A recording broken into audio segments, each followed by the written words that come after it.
Hello and welcome to looking at Dragons of Stormwreck Isle, where I'm going to try and help you if you're running the adventure. We're going to go through it together. So I got it on D&D Beyond and I'm waiting for the physical copy, but let's start with the adventure background. According to legend, two families of dragons came into being in the very first days of the world's creation. Bahamut, the noble platinum dragon, made the metallic dragons. Cruel five-headed Tiamat made the chromatic dragons. The metallic and chromatic dragons share a mutual animosity that originates in the enmity between Bahamut and Tiamat. The origin of Dragon's Rest is rooted in that animosity. Ages ago, a fire-breathing red dragon called Shareth rampaged up and down the Sword Coast. Three metallic dragons joined forces to battle Shareth and imprisoned her beneath the ocean floor, believing seawater would quench her fire and keep her bound forever. But Shareth's fury, legend says, caused the undersea volcanic activity that formed Stormwreck Isle. In all likelihood, Shareth is long dead and entombed beneath the island, but chromatic dragons whisper that she still lives and will one day emerge from her prison. One fact is undeniable: the powerful magic embodied in such an ancient dragon has left a permanent mark on the Stormwreck Isle. That magic has drawn other dragons to the island throughout the centuries, making it a recurring battlefield in the conflict between chromatic and metallic dragons. Several of these dragons have died there, each leaving behind a spiritual scar that causes unpredictable magical effects. 100 years ago, a blue dragon tried to harness this destructive magic. A bronze dragon named Runara pleaded with him to abandon his schemes. When he refused, Runara killed him, adding one more dragon grave to the island. Runara has grown weary of strife, and Stormwreck Isle's wounds are a constant reminder to her of the cost of such conflict. Devoting herself to peace and reconciliation, she established the cloister of Dragon's Rest as a safe haven from violence. Living in human guise, Runara now serves as the leader of a tiny group of hermits and ascetics. But the ageless conflict between chromatic and metallic dragons threatens to disrupt the serenity of Dragon's Rest, and this is where the adventure begins. So, yes, certain dragons can actually show themselves in human form, metallic dragons. The outline, the overview of this adventure. In this adventure, the characters experience the magical scars left behind by the death of dragons. Faced with the evil schemes of one living dragon and the righteous anger of another, they'll have the chance to explore whether peace between the feuding dragon families is possible, or if they must resort to violence to resolve the conflict on this isle. The adventure has 4 chapters. Dragon's Rest introduces Runara's cloister and its inhabitants, and provides the characters the opportunity to learn about the problems facing the island. It also describes additional encounters you can use in the course of the adventure, including a magical hot spring with mysterious guardians at the site of a brass dragon's death. Seagrow Caves describes how the grave of Shareth spawns magical connections to the elemental plane of fire that threaten a community of mushroom-like myconids. Cursed Shipwreck details a ship that crashed alongside the bones of a gold dragon and the horrible curse within the ship's hold. Clifftop Observatory brings the characters to the site where Runara killed a blue dragon, and where that blue dragon's grandson has made his lair. There they'll also find a bronze wormling who rejected Runara's teachings of peace, now held prisoner in the blue dragon's lair. So before going any further, we're about to look at a map. If you are planning on playing this adventure, you're not meant to be watching this video. However, DM's running it, you in. So let's click there's X's on it. And what else is not on the player version? Okay, just every word. So you would possibly print this out, or you would, send them a photo on a group chat so they have a rough idea of what they're looking at. And you would take this as a DM. When the characters are live at a location marked on a map, describe it to give them a clear mental picture of the location. You can also draw what they see on paper, copying what's on your map. I would say give them a photo. In this day and age, give them a picture. We're not bothered about how to DM. We know this. If you're planning to run this game, you know how to DM. Alright, at this point we properly start. Dragon's Rest, Chapter 1. The adventure begins at a tiny cloister called Dragon's Rest, a haven where world-weary people come to seek peace, reconciliation and enlightenment. There, the characters learn about the dangers facing Stormwreck Isle. So it says here that the pre-made character sheets have reasons for coming here. But really, let your players explain why they are here. It's not important, it's just for flavour. So you begin your adventure by saying, come on, right, tell me why, what brings you to this island? You know, is it wealth, treasure, adventure, you're coming to visit family? Or just skip all that. If they're absolutely brand new, or they can't be bothered, and you just start with this bit of dialogue, you read this to the players. Your journey was uneventful, but the island now visible off the bow promises rare wonders. Seaweed shimmers in countless brilliant colours below you, and rays of sunlight defy the overcast sky to illuminate the lush grass and dark basalt rock of the island. Avoiding the rocks jutting up from the ocean, your ship makes its way towards a calm harbour on the island's north side. A large open-air temple comes into view, perched on the edge of a cliff high above you. The ship drops anchor at the mouth of the harbour, and 2 sailors row you ashore. You have plenty of time to admire the towering statue at the centre of the temple, depicting a wizened man surrounded by 7 songbirds. A long path winds up the side of the cliff to the temple, dotted along the way with doorways cut into the rock. The sailors set you ashore on a rickety dock where a large rowboat is neatly tied. They point to the base of the path and wish you good luck before they row you back to the ship. Your visit to Dragon's Rest begins. Of course, you could start it in a different way, you could summarise that, saying, right, you're on a ship, there's this guy, that guy, invent some NPCs basically, picture the scene in your head and describe it, and then get them off onto a rowboat and they're rowed ashore to this wonderful island. So yeah, here's another opportunity, it says, to have the players, if they don't know each other in-game, to talk to each other, try and see if anyone wants to speak up, depending on their prowess at this game. If they have any questions about what they can see from the boat, use map 2. Let's click that. Alright, so we're coming in here, we've got huge cliffs. And it seems like, it seems like a path going up some steps, some rooms, but you go up and up and up and round here. There's a little cliff top path. So this is where it tells you to put the players in a queue. Who's at the front? Who's at the back? And so if there's a trap or whatever's coming up, you know who to attack first. And then it's drowned sailors. As you're about to leave the beach and start your climb, you hear a ruckus of splashing and a wet, gurgling moan behind you. 3 figures are shambling up from the water's edge about 30 feet away. They're dressed as sailors, but their skin is grey and they look drowned. Seawater drools from their slack mouths as they lurch towards you. So these are 3 drowned sailors, but you use the zombies stats. So interesting here, normally you would think of someone at the front being like the brave one. This is like the guys at the back are going to have the zombies come up behind them. Nice twist. So there's a little explanation about initiative. Again, you should know that by now. Tip, Undead Fortitude. That trait reflects how hard it is going to be to kill these walking corpses. When this trait prevents a zombie from dying, give the player a hint about what happened. You might say, that should have finished the creature off, but it refuses to stop moving. Now, I personally do double damage from Radiant against Undead. To me, it makes perfect sense and isn't a thing. That's why I tend to use full hit points for everyone, so I've got that extra amount, because level 1, you've got to be careful of killing these dudes. So it mentions if in the unlikely event that zombies defeat the adventurers, Runara comes to their rescue. Obvious, really. You can bring some NPCs in, those sailors that dropped them off, whatever. The characters would wake up in the temple, Area 5, A5. Runara explains that she heard the sounds of combat and arrived just in time to prevent the zombies from dragging the characters into the sea. I'm guessing in human form. So yeah, they may even just run up the path and run away from the zombies.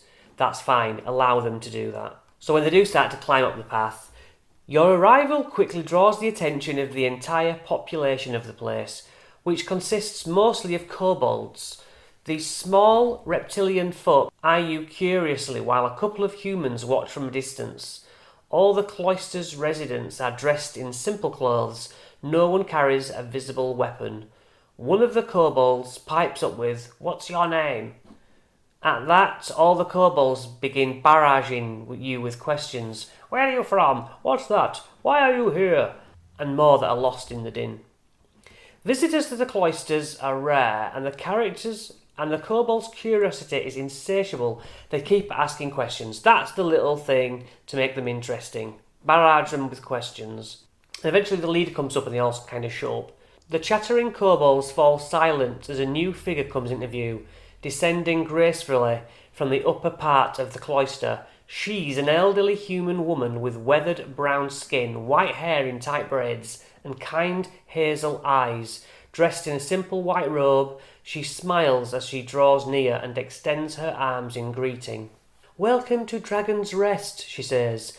"May Bahamut's guidance lead you to whatever you seek." So yeah, Runara, the leader of Dragon's Rest, she'll thank them for their service if they beat the zombies, and they can stay at Dragon's Rest as long as they want, sleeping in the monastic cells or the temple, and eating with the rest of the community in the dining room. So this is the characters' home base for the adventure.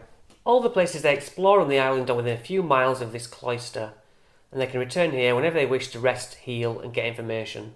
They can also buy equipment from Myla. So let's look at Elder Runara. She's the leader, as we know. She's a human woman, but she's actually an adult bronze dragon disguised in human form. She guides the residents of the cloister in their contemplation and study. All the kobolds know that she's a bronze dragon, but don't say anything. So Runara is initially indifferent towards the characters. She doesn't mind them, she doesn't hate them, she's not bothered. Then she becomes friendly as soon as the characters make something like a donation, or they show that they care about the cloister's safety by like fighting the zombies on the beach. If the characters harm any of the kobolds and the other residents, she will become hostile and insist that they pay penance for what they've done. So Runara's mission is to spread peace. Runara maintains a secret lair in a cave accessed by an undersea tunnel a short distance from the cloister. She is careful not to enter or leave the cave when anyone might spot her, and she enters and emerges from the water in the ocean out of sight of the cloister. It's not even on the map. You just know that the dragon doesn't live in the cloister, she actually secretly lives underneath in the sea. The other residents think she lives in the temple at the top of the island, or they simply laugh away queries about her accommodation, explaining that she's always in the temple or the library, or checking on the residents. She never seems to sleep. So the kobolds live here. They're small in size and like fox, dog, little dragon-y things. 9 kobolds, utterly devoted to Runara, now live at Dragon's Rest. They are sensitive to sunlight, and so they work at night. The kobolds are summarised below, which will help, but you don't have to, you pick a 1 or 2, they all have to surround them with 9 kobolds. So there's Aga, she speaks little and has no patience for nonsense. Blep has a sharp dagger sense and is convinced he's supernaturally lucky. So there's Dagger 1, there's a short-tempered one, there's a hyper one who looks really tired, one who questions about tools or any equipment that they're carrying. There's one who's overconfident. Myla is the tinkerer, kobold tinkerer. Their brothers Mech and Min now follow Sparkrender, the blue wormling in the observatory. When Myla's wings were badly injured in an attack by Sturges, Runara helped her in her recovery. Okay, so she's up in the cliff top. Rix is pious, and so he's like a very quiet monk kind of kobold. Probably very religious. Zark is rude and full of insults. Tarak is a human in late middle age. He has pale skin, tanned darker with many freckles, auburn hair and a beard that is mostly grey and grey-blue eyes. Faded tattoos sneak up the side of his neck from below his dirt-stained robes. He's a botanist, which is messing about with plants, herbs. Soft-spoken, eager to share his knowledge of herbalism. Now, you don't have to follow all his soft-spoken, but that's just a tip, that's just a helping hand, a suggestion. And sometimes you'll just come up with voices or mannerisms on the fly. Just make a little note next to the name on a pad, how you played him. Whether you were fast-talking, quiet, or had some mannerisms like always picking his nose, something to set them all apart. Tarek is friendly towards visitors initially, but if you ask about his past, he becomes a little hostile and he'll push away. A gold hangman's noose is worked into the design of Tarak's visible tattoos. If you do a history check, an intelligence history check, you might recognise he's associated with the Golden Gallows, a thieves' guild that operates out of Elchegard. If any criminal backgrounded people, they will instantly spot this detail. Tarak frequently visits the sea caves on the south side of the island to acquire heart-capped mushrooms from the myconids that live here. He uses the mushroom to make potions of healing, but the myconids have installed a fearsome guardian, a fungus-covered octopus monster at their caves that has turned him away on their latest visits, and he is worried. Varnoth is a muscular human with black hair cropped close to her scalp. Her light brown skin bears many scars, one of which runs across her left eye, which is milky and blind. An elegant prosthetic made from wood and metal replaces her right leg. She's very piratey. Varnoth was a feared general at the head of a mercenary company called the Azure Wolves. Make a note. Age and battle have taken a toll on her. She's spending her twilight years in reflective contemplation. Her demeanour is gruff. She's a pirate. Varnoth has a set of mason's tools that she uses to maintain the temple. Okay, she's a stoneworker. Varnoth is indifferent to visitors. Yeah. You could possibly do a history check and you've heard of her. Well, I don't know why you would care about that sort of thing. Dragon's Rest. We've flipped over the map. So that's where they think she lives at the top, but she doesn't. So, A1. These pathia and monastic cells. A long path leads from the rocky shore up the side of the cliff, with occasional stairs to ease the ascent. Here and there along the lower part of the path, well-tended garden plots hold flowers, herbs and vegetables. About 30 feet above the bay, the path widens into a long plaza. Halfway along the plaza, a stone statue of a dragon gazes serenely down the path. 6 open doorways are cut into the side of the cliff. Statue. Boom, that statue there. The star in a circle symbol, a dragon statue. It is a bronze dragon, a member of the metallic dragon family. If characters ask Runara about the statue, she says it depicts Astalagan, who died on these cliffs centuries ago. She doesn't say that that was her father. Cells. The doorway leads into simple monastic cells occupied by the residents. Each cell's got a bed, a nightstand, a small desk and a chair. The westernmost cell is empty and is available for the characters if they don't mind sharing the space. Next to that is Tarak's cell, then Varnoth's. The 4th cell is Myla's, cluttered with junk and tools. The 5th and 6th cells are strung with hammocks, offering space for other 8 kobolds to sleep. Winch House, number 2. A small freestanding building halfway up the path has a peaked roof and a weathered wooden door. A sturdy wooden pallet wrapped with rope hangs beneath the building on an iron chain lying flat against the cliff face. So there's a winch that allows a pallet to be lowered up and down to the water. Fair enough. Goods can be put on there. A lever locks the winch in place, and if you pull the lever, the thing plummets into the water. A3, kitchen. Doorway in the rock opens into a dining room with a long table. 2 benches run the length of the table, and a single chair sits at the table's head. A short hallway connects to a small, tidy kitchen. The cloister residents share 3 daily meals here. They take turns cooking and cleaning up after meals. Nobody says it out loud, but the days when Tarak cooks are everyone's favourite. A4. This big place. Of all the doorways cut into the cliff face, only one has an actual door. This entry's door is made of sturdy oak with iron brands, and it swings open easily to reveal a spacious library. Bookshelves line every wall, with 3 freestanding shelves in the west half of the room.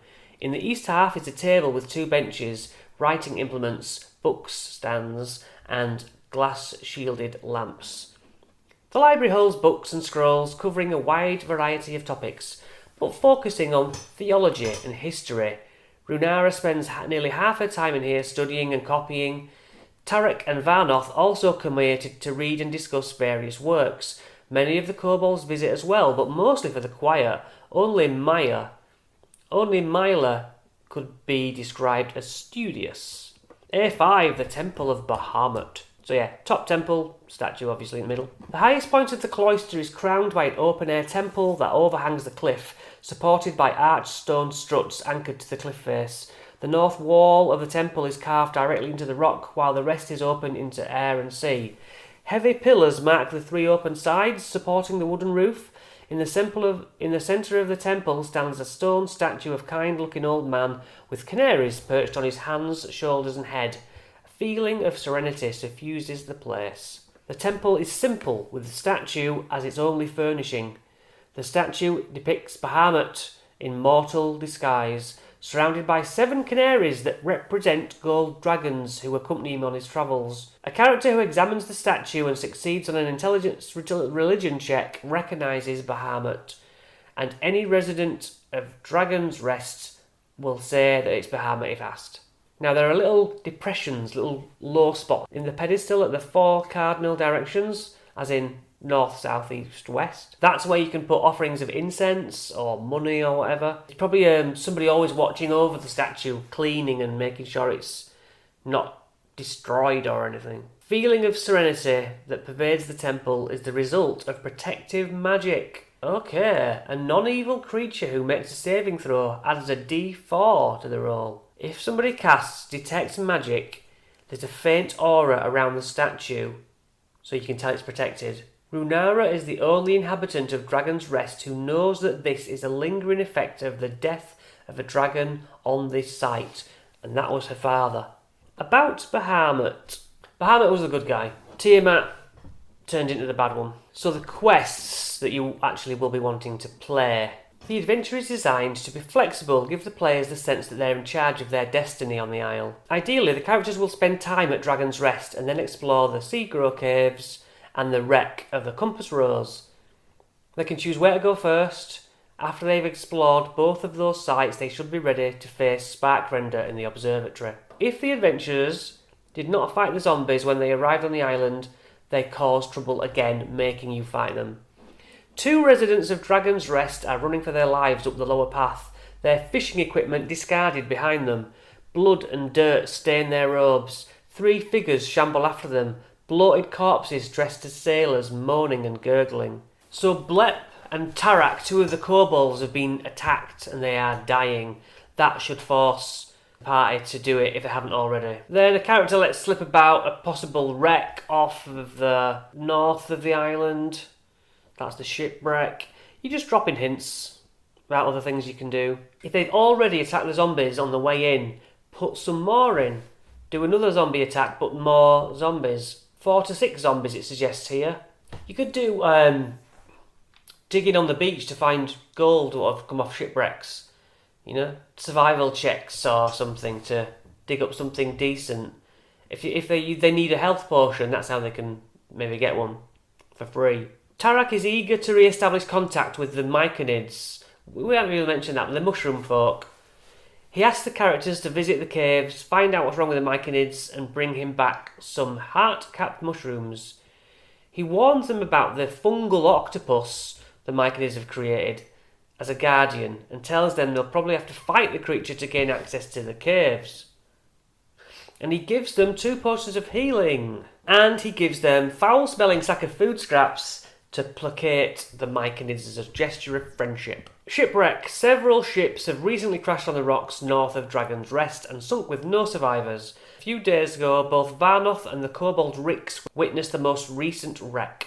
They saw the ship veer off course and crash into the rocks, and they suggest the characters might help the island by discovering what caused the crash. If the characters ask Runara about it, she suggests the answer is likely to be found on an older wreck, the wreck of Compass Rose. Lost Wormling. When the characters have proven themselves trustworthy and competent by dealing with the zombies, the Myconids and the shipwreck, Runara decides it's time to confide in them. She summons them to the temple. Elder Runara smiles as you approach. "I have something to show you," she says. There's a flash like a silent stroke of lightning, and the human woman is gone. In her place is an enormous dragon with bronze-coloured scales. "Now you see me as I truly am," she says, tilting her head with an expression that might be a smile on her scaled face. "As you have discovered, this island has many old wounds, and I'm afraid the cycle of violence is starting again. I have one more favour to ask of you." So Runara then goes through the adventure background, explaining the site the characters visited is linked to the death of a dragon. She tells them that a bronze dragon named Aedron came to the island a few months ago and studied with her at Dragon's Rest. 5 days before the character's arrival, he argued with her, angrily rejected her teaching of peace, and stormed away from the cloister. She fears he went to the ancient observatory on the southeast side of the island, which is another dragon's final resting place.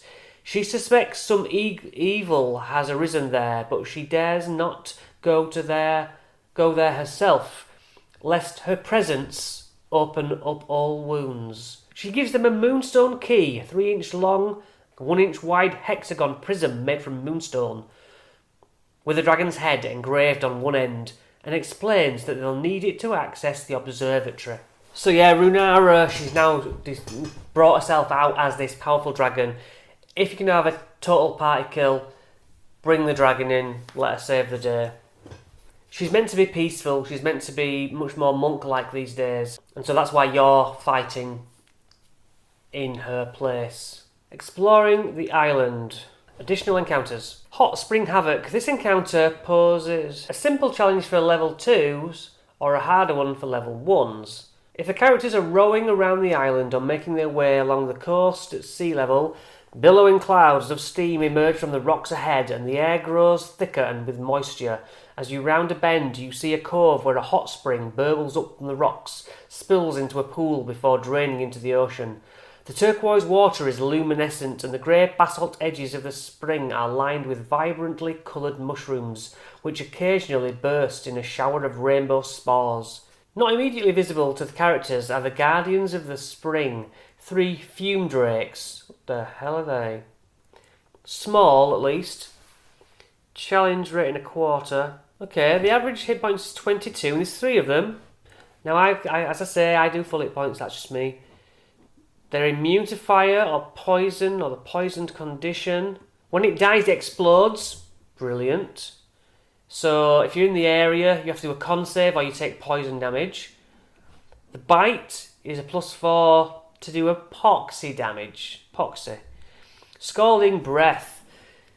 A 15-foot cone of steam. Each creature makes a DC 11 dex save or takes 4 or 1d8 fire damage on a failed save and half on a successful one. These creatures are indifferent to the characters and ignore their arrival, but if anyone touches the mushrooms, fight.